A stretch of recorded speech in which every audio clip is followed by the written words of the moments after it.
At the age of 21, I rented my first car and drove for 3 hours to Kingston. I lived in Montreal and I was going to see someone who had become some kind of celebrity for me. So you have to imagine the previous few months, I had been reading a lot of articles about parents with an intellectual disability. And I had realized that some of the names of the authors kept coming back. And Maurice Feldman was one of them.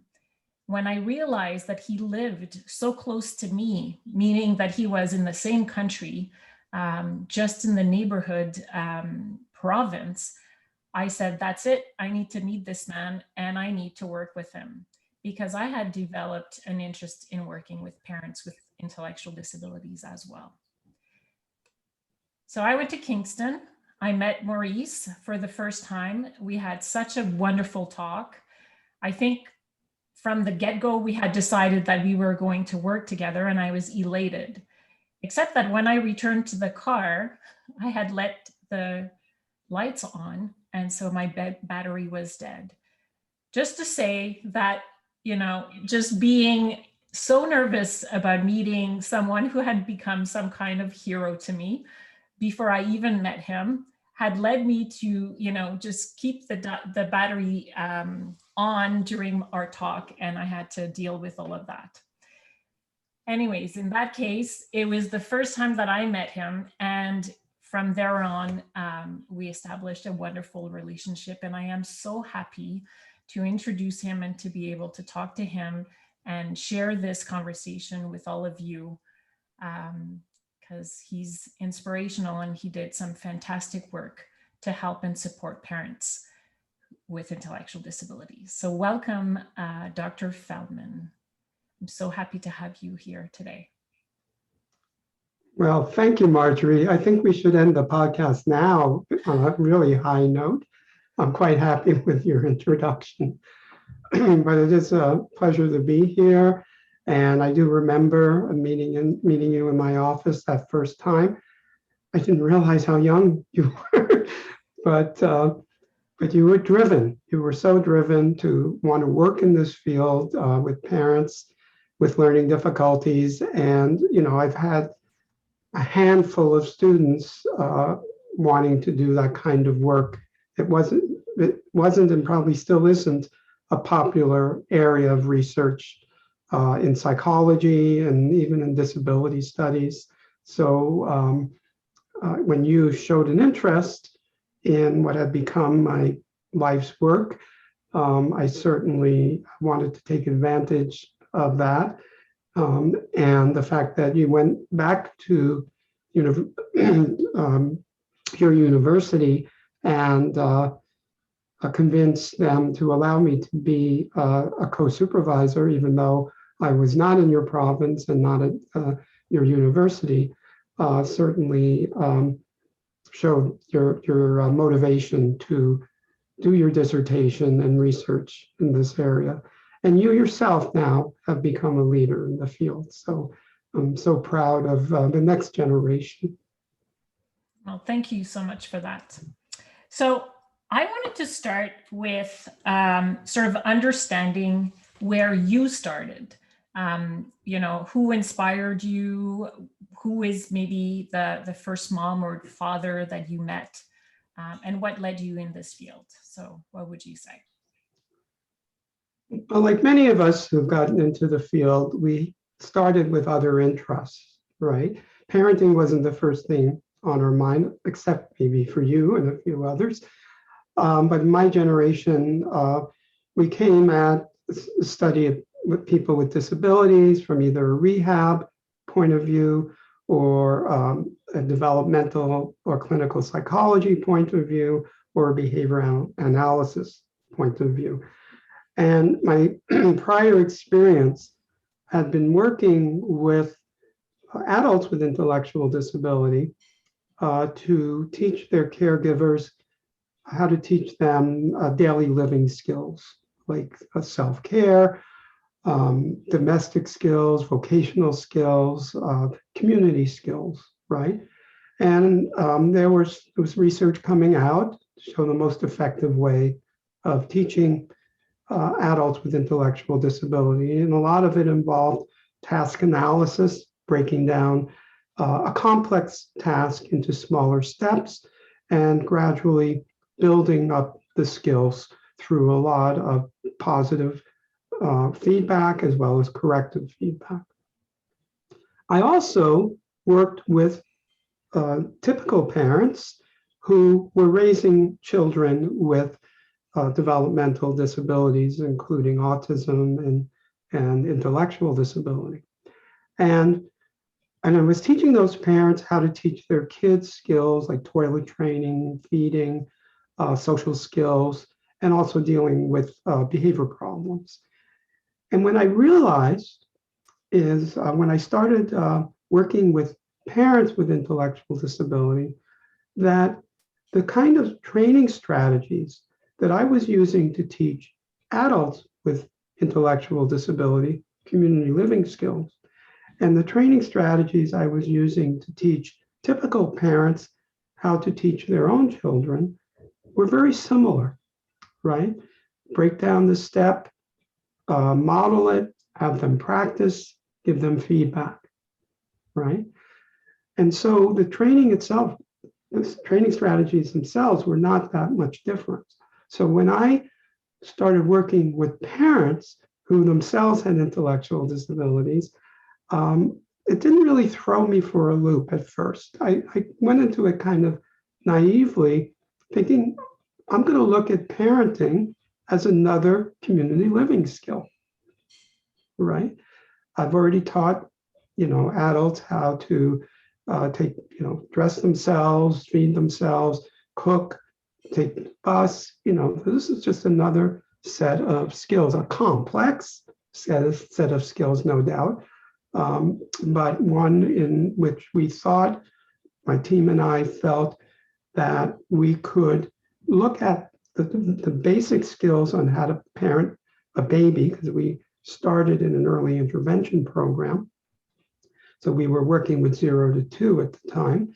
And we broke down the basic steps of how to diaper, how to take care of a newborn, how to feed a baby, how to play with a baby and a toddler, all the things that parents needed to do. And I came to a center called Surrey Place, which is in Toronto, downtown Toronto, and is still there and still running the program. And I was asked to take over the program and develop it. So the first thing that I did, of course, was look to the literature. Okay, are there already programs out there? Is there any research showing what type of interventions work best for these families? And while there was some research on parents with intellectual disabilities, mainly showing that they don't do very well as parents, it got me realizing that we're kind of pioneers in this area. And we're going to be the first ones to publish research showing that there are effective interventions to teach parenting skills that not only benefit the parents, but of course, importantly, benefit the children. And what I found was that I had to take a whole different approach to what everyone else was thinking about these parents, right? There was such negativity surrounding these parents. Many of these parents, as you know, lost their kids at birth. So they weren't even given a chance to show either that they can parent, they already have the skills, or they can learn the skills, right? And there are so many myths and misconceptions that still unfortunately exist in our field, that because of some inherent intellectual disability, they'll never be able to fulfill the complex needs of the child, take care of the child, and furthermore, that they couldn't learn to do so. So I gradually realized as I started talking to other professionals in the field, and most importantly, to the parents themselves and learning from them their lived experience in dealing with the system, dealing with child protection, dealing even with professionals who were there to support them, and family members who were supposed to be supporting them but weren't. And all this negativity surrounding them. The first thing I thought of was, wow, how resilient some of these parents are, especially the moms who, most of our families were, the primary care provider was the mother, and about half of our families were single moms. And how resilient they are, despite all these adversities, with child protection breathing down their neck, with their own parents telling them, give up the child. You don't know how to take care of this child, or saying, we'll take our grandchild, you stay out of it. And they're fighting back, going, no, this is my baby, this is my child, right? I want to raise her. And so I realized that they were highly motivated to be good parents. And what could we do to tap into that motivation? They still, no matter how motivated they were, they still needed a system in which they could learn to parent better, so they could show everyone that they could be effective parents. And that led us to develop the step-by-step parenting program. Yeah, that's amazing to me when I listen to you speak, because for me, when I realized, when I met the first mom with intellectual disabilities or learning difficulties, I was so impressed by her, just like you said, and how hard she was working to really be a good mom to her kids. And when I turned to the literature, I found your articles, and I found Gwyneth articles and the Booth and Timchuk. So I had sort of validation somehow in the literature, but in your case, you believe that, and you were able to create something from nothing, when also a whole bunch of people at that time really felt like they can't or they couldn't parent. And so I'm amazed at listening to that story, and I could listen to that story, over and over again, amazed at what you've done in terms of helping these parents and these families stay together, as long as they can, or if they can. So that's fantastic. Thank you very much for that great story and great experience. So for the next part, I wanted to go more and dive into some of the work that you've done. It was, I think, very hard for you, because I led that for you to choose which body of work or which article you wanted to sort of showcase in this part that is pivotal or seminal in terms of the impact that it had at the time. So I would let you, you don't have to go one by one, but just, explain the types of research and articles that you've done, that you've published, that led to making an impact. Yes, and I think I'll just continue kind of what I said about when we realized that we were pioneers here, that there was no published data using experimental designs on demonstrating the effectiveness of interventions for these families, that I felt strongly that we were obligated to do as systematic research as we could, given we were still a service delivery program.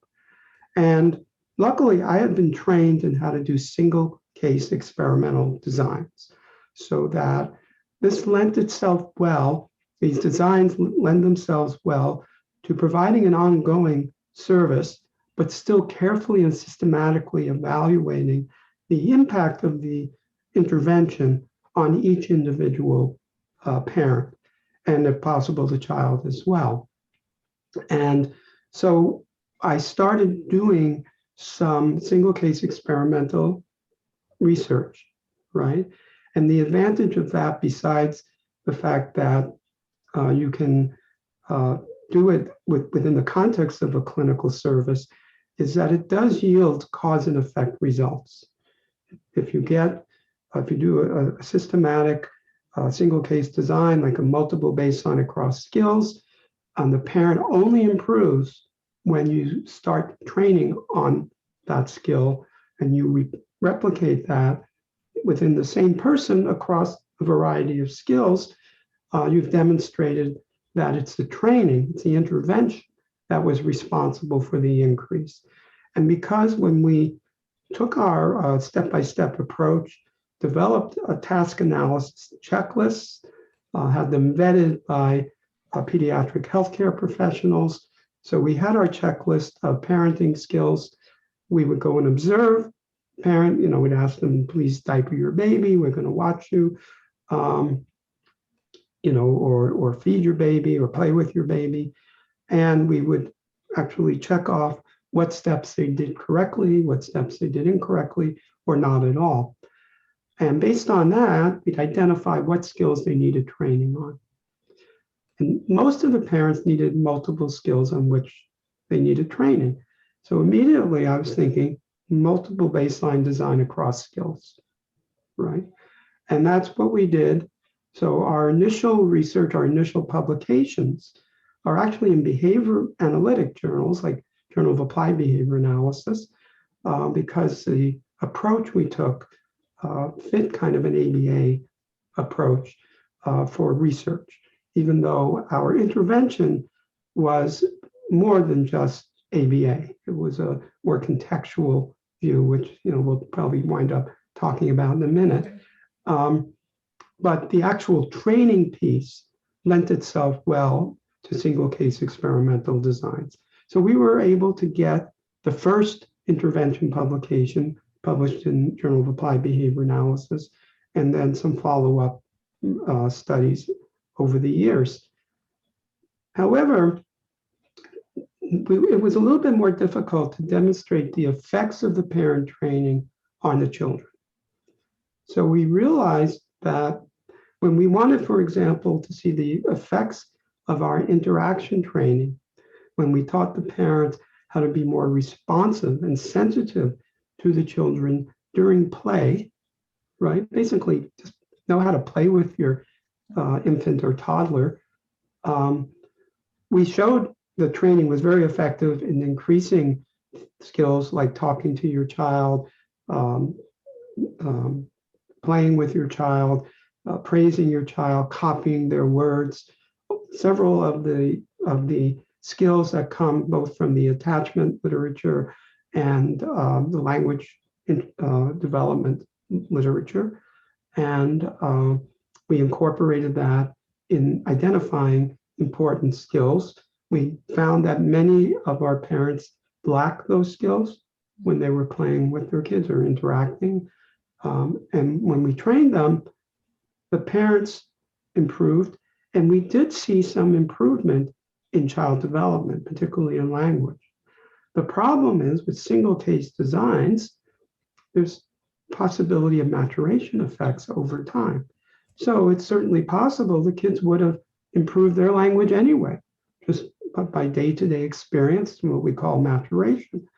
So we needed a design that controlled for maturation effects. Would our training produce a bigger increase in child development than just maturation alone? And the design we had to use was called randomized control design, or randomized clinical trial, which is the gold standard in most intervention research. So we tried to figure out ethically, how do we do this? Because we didn't want to run a no treatment control group. We didn't want to tell parents who are referred to our program, you can be randomly assigned to either get training or have to wait months before you get training. We knew our training helped the parents, and so we didn't want to delay training. So what we realized is that, well, these parents are coming into our program needing to learn a bunch of skills, of which interaction is one. So we knew we would have to teach them interaction and teach them other skills like home safety, how to handle emergencies, like if a child cuts themselves or burns their fingers or whatever, right? So what we did is we gathered those parents for whom we had done the assessment, who needed to learn both interaction and home safety and emergency skills. And we randomly assigned them to which training they would get first. So this relieves some of our ethical concerns because we realized that everyone's going to get training and what they need. It's just the order in which they get training has been randomly determined. And furthermore, the home safety group becomes a really good control group for the interaction group because they got approximately the same number of home visits from a trained parent educator. They got training the same way, just on different sets of skills. And we made sure we included play observations so that we could have data on parent interactions and child language within the home safety group. But we didn't do any training in interactions, we just observed them. So this is one of the articles that I sent you. And what we found was that the interaction parents improved in their interactions. We already knew they would. The home safety group improved in home safety and emergency skills, but no improvement in their interaction skills. We hadn't trained it yet. The children, this is the important result, the children whose parents got the interaction training first, they jumped up so that their language was looking very similar to a comparison group of children who were raised by parents without intellectual disability, same age, age matched. So those kids that were showing delays when we first started in the pretest were no longer showing delays after we gave the training and interaction to the parents. Again, is this maturation? Well, now we have a control group. We have that home safety group.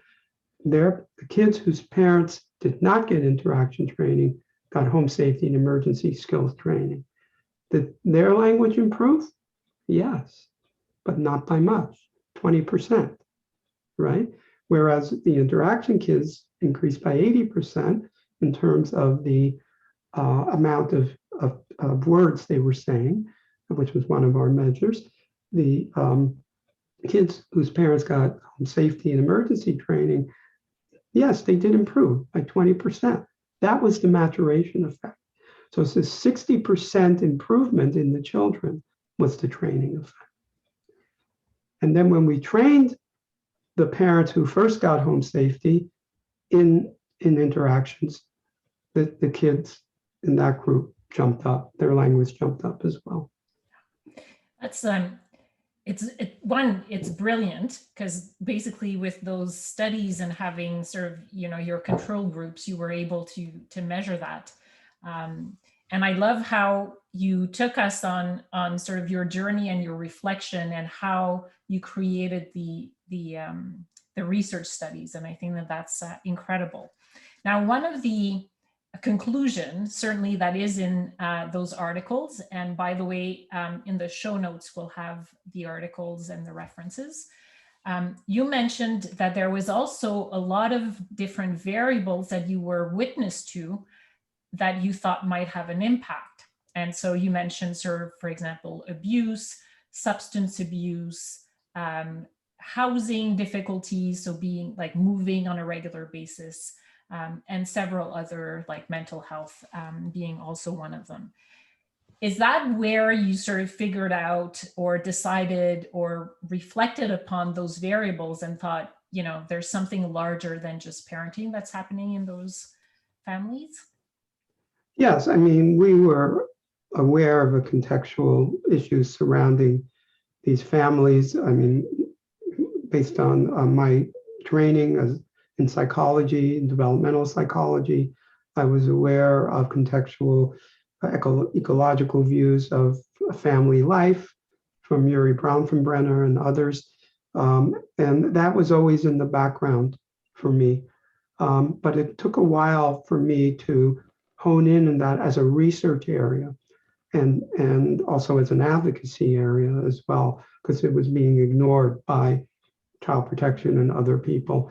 And one of the reasons we ignored it is we found that our training kind of overrode a lot of those stressors that, and we looked at those stressors and we didn't find any relationship between parents who reported being highly stressed or even a little depressed in our baseline. They still improved with our training. So in a way, our training overrode a lot of those contextual issues. But then I started realizing that the parents, in general, have these contextual issues going on and no one's dealing with them, right? And they could, in fact, impact on long-term success. We were concerned, okay, you now know the skill, but if you're in an abusive relationship, are you going to really, remember and use your skills? And is that a priority right now? So, and of course, we did help parents who were in abusive relationships try to get out of those relationships. But so I started looking now at research on contextual issues. And once again, there was very little research on parents with intellectual disability. There was a lot of research on typical parents, typical families, right? So I looked at some of the existing contextual models of family life. And I said, okay, do these apply to our families, right? And a lot of the variables do apply, such as family health or parents' health, child variables like child having disability or health problems, their socioeconomic status. So there is a social support, it's an important one. So those variables hadn't been researched with typical parents and with parents who were known child abusers. Okay, Jay Belsky developed a model to try to predict child abuse. So I said, okay, what variables are missing from these families' lives that weren't part of, like, when you look at typical families? And one of the important variables was what I call social variables, which is basically how society treats people with disabilities, and specifically how society has treated parents with intellectual disabilities, and the issue of stigmatization, discrimination, exploitation, right? Trauma that unfortunately many of these parents report experiencing at a much higher rate than typical children growing up. So I started then thinking about a model that would adapt from existing developmental models to include some additional variables that were pertinent to these families. And your dissertation and research on the health and stress of these mothers, and showing that despite in Canada having universal health care, most of these mothers were reporting having poor physical and mental health, and figuring out it's got to be something broader than just going to the doctor, right? And looking at their history, and so many of them having experienced trauma.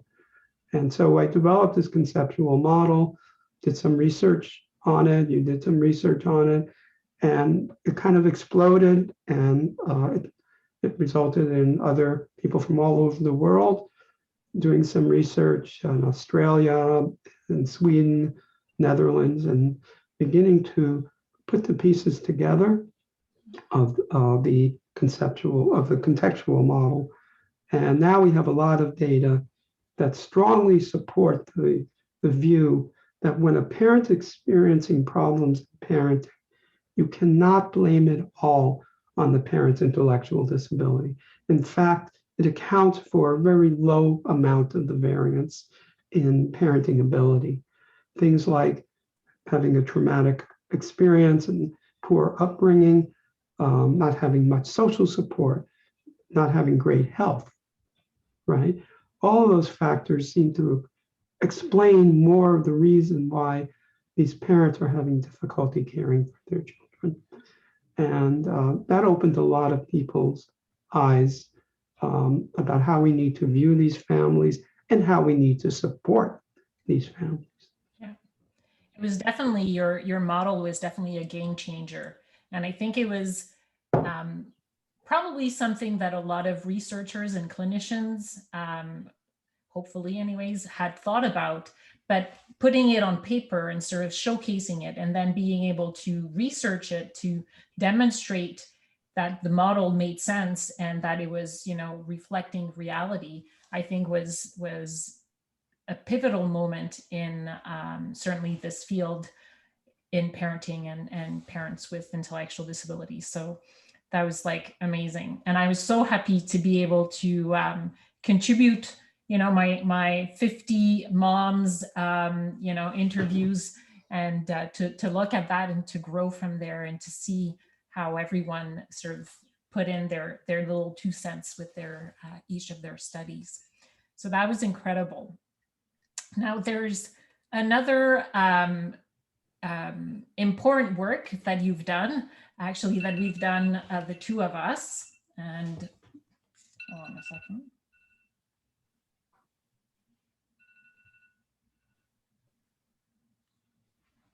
Okay, I'm going to start again that part. So there's another part that we've done together that has been also sort of a game changer, and that's a book that we published together, co-authored. Do you want to talk to us a little bit about that book? Yes. So once I developed the contextual model and realized there were a lot of factors that needed to be considered to understand where the parents are at with being able to care for a child.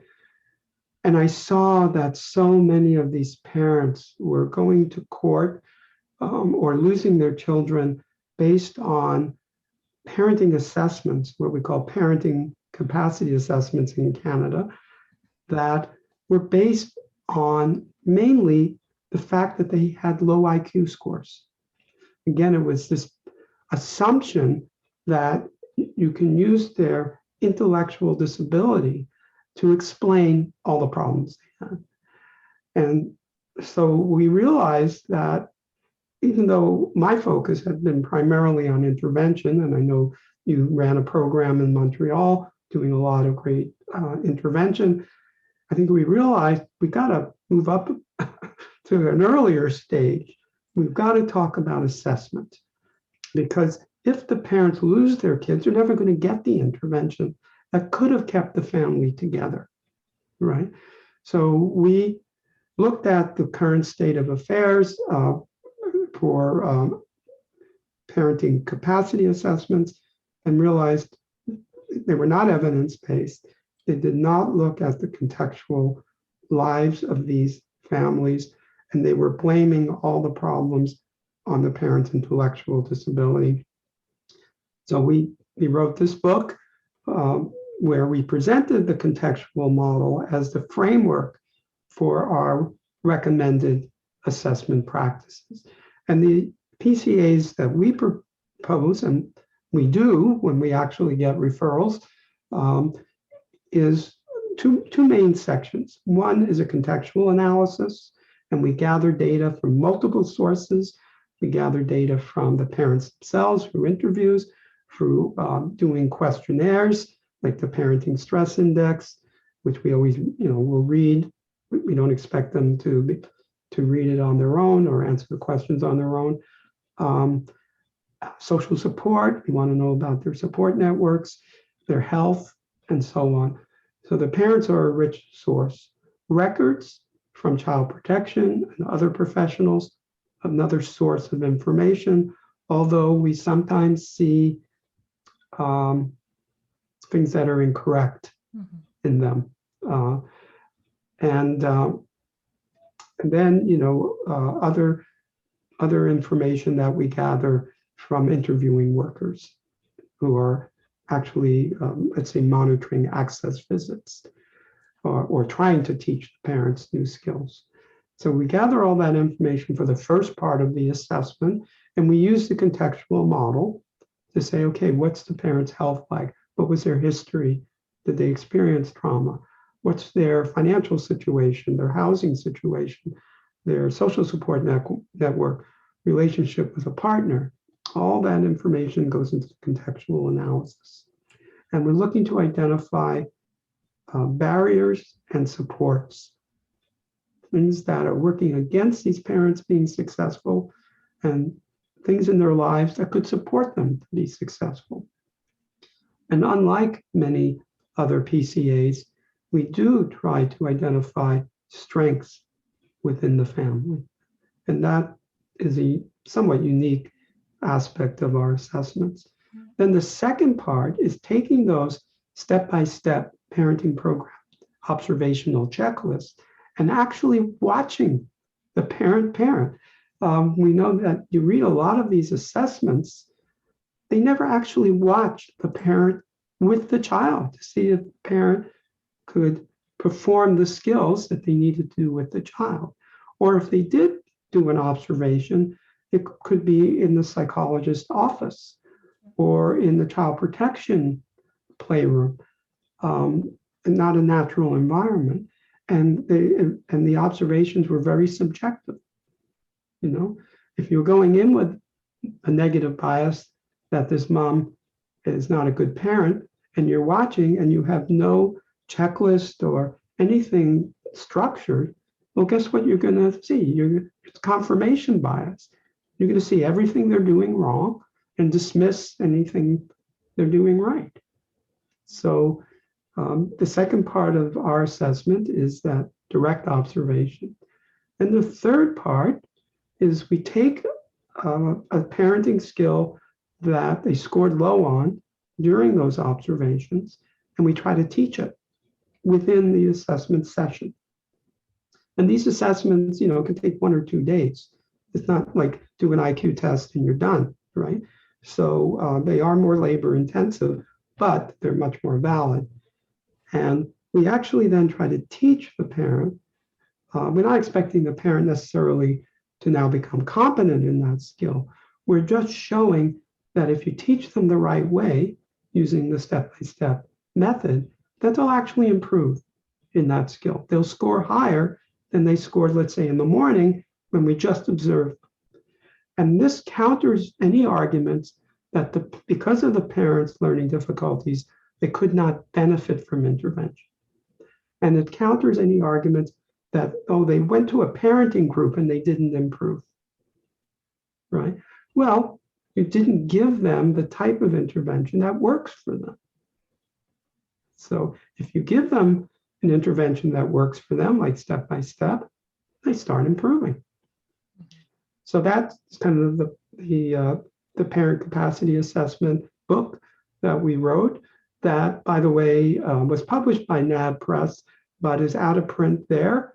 But I have copyright now, and we are allowed to distribute our copies for free.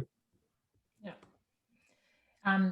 It's great because I was listening to you and, with the book, with the model, these are things that I've used also in my own research with some of my colleagues, our colleagues, like Laura Pacheco. And, we looked at those parenting capacity assessments from different child welfare and from specialized services. And we were able to highlight all those difficulties or errors in a way, that professionals would fill and not consider sort of all the context or not use instruments that are valid with this population or that have never been used, or not adapting how they use those instruments. So there was a lot of different things that didn't work in terms of how it's done, which to me is very important because often those parenting capacity assessments are what lands in front of the judge if we go to court, and they inform, interventions or the outcome, the direction of the dossier. And so that's like hugely important. So definitely a great resource there that you've created for all of us to use and to base our own clinical work and research work on.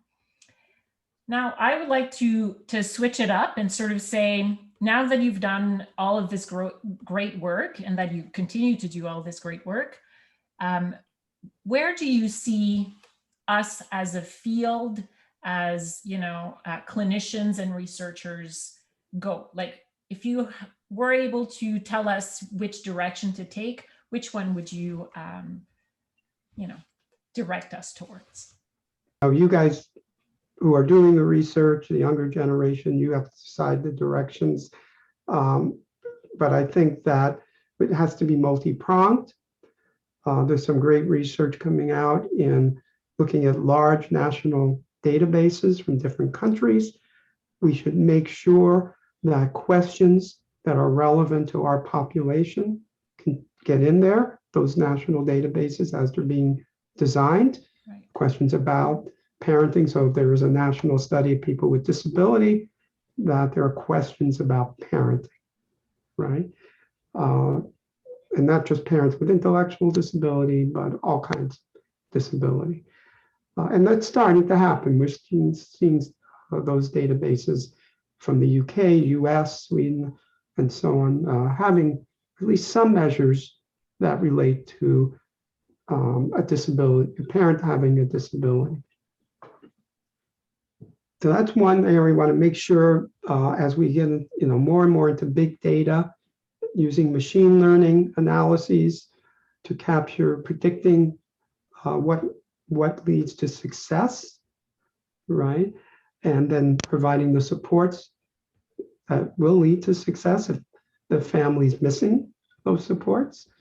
So that is taking the big data and bringing it down and back to the service level and showing that connection. And that research is not easy to do. But I think it needs to be done. It's hard to get large sample sizes, and several reviews of the parenting intervention literature have critiqued my study and others for having small sample sizes. Well, you go out and try to find 500 parents with intellectual disabilities who are willing to participate in a randomized controlled trial. Yeah. Right? Not going to happen. Not going to happen. Right? So, I mean, one thing we've talked about together as a group at conferences is multi-site research. Very hard to coordinate. With technology now, it may be a little bit easier for video conferencing. And that may be something in the future we can go back to and discuss, setting up a multi-site, at least within a country, if not across countries, to get a large-scale intervention study going where everyone's using the same intervention. And that has been done in the US with different interventions. So it is possible. It costs a lot of money, and we would need a big grant, but it's something to consider anyway. More research on validating our assessment model, right? Also, a lot of reasons this research hasn't been done. I'm picking things that are hard to do because we've done the easy stuff. I mean, it didn't seem easy at the time, but now that we've done it, it looks easy, right? So a lot of the challenges in doing this kind of research we would need to overcome.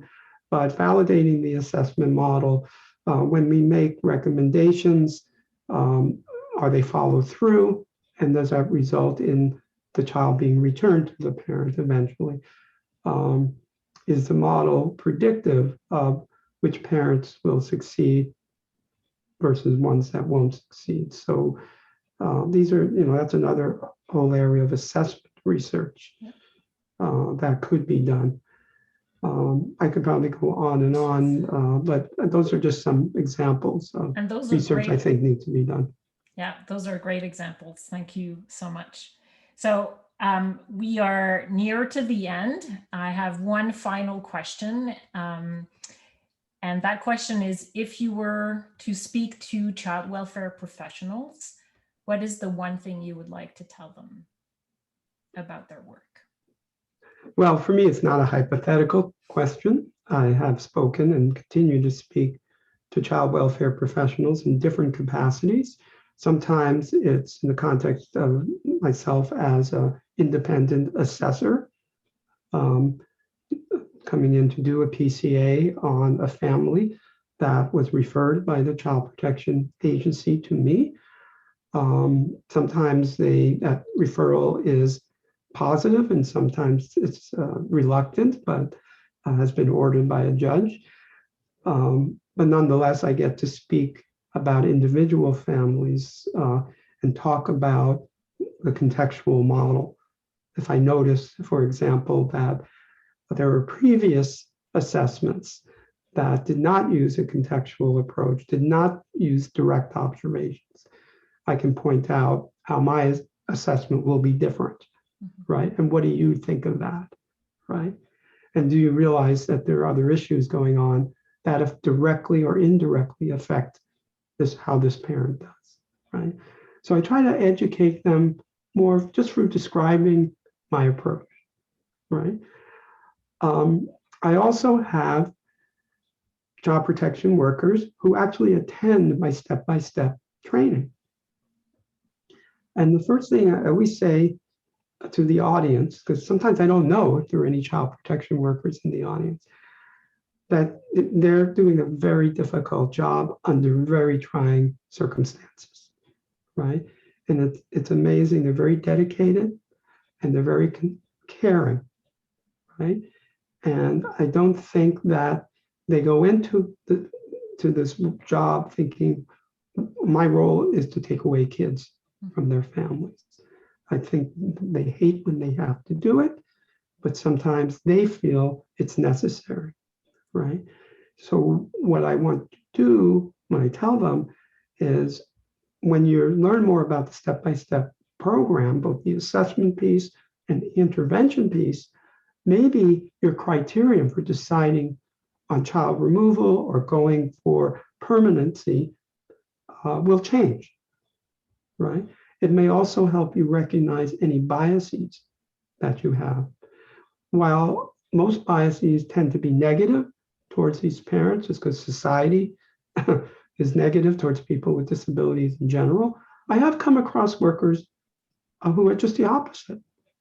They don't see any problems. They're so supportive of these parents that they're advocating very much for the parents, when in fact, there are concerns for child welfare that have to be addressed. So it can go either way in terms of the bias, although the tendency is negative.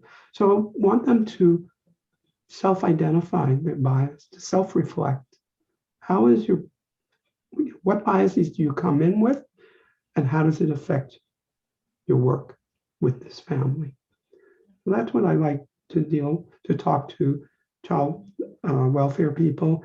And I always offer the agencies to come in and do an in-service, because a lot of them just don't realize that the research we did in Canada and have done in other countries, that even though the number of parents with intellectual disabilities or learning difficulties in our country is relatively low, 1 to 3% perhaps, they actually can make up 30 to 40% of child welfare cases. And a lot of the workers don't realize that, right? That you're going to come across these parents in your work, right? And it's something you got to be prepared to deal with. And that's a real eye-opener for them when I present our data, when I'm talking to Canadian agencies, or present the US data when I'm in the US. And they're going like, didn't realize there were so many. So it's not something they can just say, oh, it's just 1 or 2 families in our service. It's a lot of families. So that's kind of what I try to explain to them. Recognize your bias, learn more about it. It's funny how many emails I get. I never knew there was any research about these families. Mhm. I said, have you never heard of Google? Like Google, research on parents with intellectual disabilities, all kinds of things pop out. Yeah. No, and that's great. And all of those things were made possible, I think, because of pioneers like you who set the stage and showed us that it's possible to do research with this population and to show sort of improvement and to show that there's multi factors affecting their lives. And I really want to thank you for taking the time today to have this conversation with me and to have it recorded for prosperity and for anyone who wants to listen to it. And thank you for all the work that you've done and for being in my life for the past 25 years. I look forward to what we do next together as a community and together. So thank you so much. Yes, it's been a pleasure, Marjorie, all these years. You've been an important part of my life too. And I do look forward now that maybe we can start getting back in person visits and going to conferences again.